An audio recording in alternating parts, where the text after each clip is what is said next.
මෙවර IPL තරගාවලේ 39 වන තරගයේ සුළු මොහොතකට පෙර නිමහටපත් වුණා. තරගයේ පැවැත්වුණේ පැතුම් නිසංගසභගේ දුෂ්පන්ත චමීර ඇතුළත් දිල්ලි කැපිටල්ස් කණ්ඩෑම සහ RCB කණ්ඩෑම අතරයි.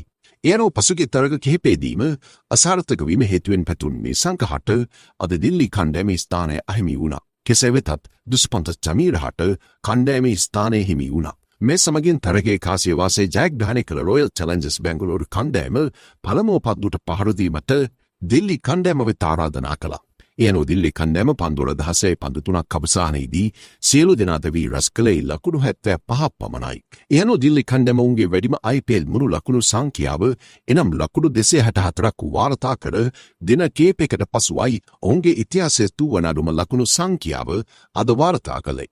මීට අමතරව IPL ඉතිහාසයේදී කණ්ඩෑමක් ඉනිමකදී දැවී ගිය 11 වන අවම ලකුණු සංඛ්‍යාව ලෙසත් මෙම ලකුණු සංඛ්‍යාව වාර්තා වුණා. කෙසේ නමුත් තවමත් IPL ඉතිහාසයේදී ඉනිමක අඩුම ලකුණු සංඛ්‍යාවට දැවී ගිය අවසන් අමත වාර්තාව පවතින්නේ RCB කණ්ඩෑම සතුවයි. ඔවුන් 2017 වසරේදී කොල්කතා කණ්ඩෑම හමුවේ ලකුණු 49කට දැවී ගියා. එයනෝ දිල්ලි කණ්ඩෑමේ ප්‍රථම විකට්ටුව ලකුණු ලබා ගැනීමට පෙර දැවී ගියා. පැතුම් නිසංක වෙනුවට කැදූ ප්‍රකාශ ලකුණු 0යි. ඉන් අනතුරුව දෙවන විකට්ටුවට ලකුණු 2ක් පමණක් එක්වත් වී පසුගිය තරගයේදී විශිෂ්ට ඉනිමක් ක්‍රීඩා කළ KL රාහුල්ගේ ඉනිම 2 ලකුණකට සීමා වුණා. දෙවන විකට්ටුවට කිසිදු ලකුණක් එක්වීමට පෙර සමීරගේ ඉනිමද 0කට සීමා වුණා. ඉන් අනතුරුව සිව්වන විකට්ටුවට ලකුණු 5ක් පමණක් එක්වන විට ස්ටප්ස්ගේ ඉනිමද ලකුණු 5කට සීමා වුණා. පස්වන විකට්ටුවට කිසිදු ලකුණක් එක්වීමට පෙර නායක අක්සාර පටල්ගේ ඉනිමද 0කට සීමා වුණා. හයවන විකට්ටුවට 1 ලකුණක් පමණක් එක්වන විට නිතිස් රානාගේ ඉනිමද 1 ලකුණකට සීමා වුණා.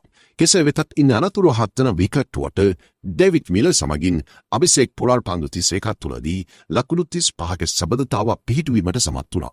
ඩේවිඩ් මිලර් පන්දු 18කදී ලකුණු 19යි. 4 පාර 3ක් ඔහුගේ ඉනිමට ඇතුළත් 8 වන විකට්ටුවට කයිල් ජම්සන් සමගින් අභිෂේක් පොලාර් පන්දු 21ක් තුලදී ලකුණු 19ක් එක් කළා. කයිල් ලකුණු 12යි. 9 වන විකට්ටුවට ලකුණු 9ක් එක්වන විට කුල්දීප් යාදව්ගේ ඉනිමද ලකුණු 3කට සීමා වුණා. අවසන් විකට්ටුවට ලකුණු 4ක් එක්වන විට අභිෂේක් පොරල්ගේ ඉනිමද ලකුණු 30කට සීමා වුණා. පන්දු 33කදී වාරසා වූ ඔහුගේ ඉනිමට 4 පාර 3ක් ඇතුළත්. මෙයනෝ දිල්ලි කණ්ඩෑම ලකුණු ලබා ගැනීමේදී පාප්ලයි පන්දු 6 තුලදී ලබාගත්තේ ලකුණු 13ක් පමණයි. ඒ වන විටත් ඔවුන්ගේ කඩුළු 6 බිඳවැටි අවසන්. මෙයනෝ IPL ඉතිහාසයේදී ප්‍රතිවාදී කණ්ඩෑමක ඉනිමක මුළු කඩුළු 6ක්ම මුළු ලකුණු පෝරුව ලකුණු 10ක් වීමට පෙර දබාගත් එකම කණ්ඩෑම බවට පත්වීමට RCB කණ්ඩෑම අද සමත් වුණා. පන්දුවර 10ක් වන විට ලකුණු 46ක්, පන්දුවර 15ක් වන විට ලකුණු 71ක් රැස් කළා. දිල්ලි කණ්ඩෑමේ කඩුළු බිඳවැටීම දෙස බැලීමේදී පළවෙනි බිංදුවේදී දෙවන දෙකේදී දෙවන දෙකේදී සිව්වෙන 7ේදී පස්වෙන 7ේදී හයවෙන 8ේදී හත්වෙන 43ේදී අටවෙන 62ේදී බිඳවැටුණා. නවවෙනි බිඳවැටුමේ ලකුණු 71ක් වන විටයි. පන්දු යෙවීමේදී ජෝසේ සලුට් පන්දුවර 3යි පන්දු 3කදී ලකුණු 12ක් පමණක් ලබා දෙමින් කඩුළු 4ක් දබා ගැනීමට සමත් වුණා. භුවනේශ්වර් කුමාර පන්දුවර 3කදී ලකුණු 5ක් පමණක් ලබා දෙමින් කඩුළු 3ක් දවා ගැනීමට සමත් වුණා.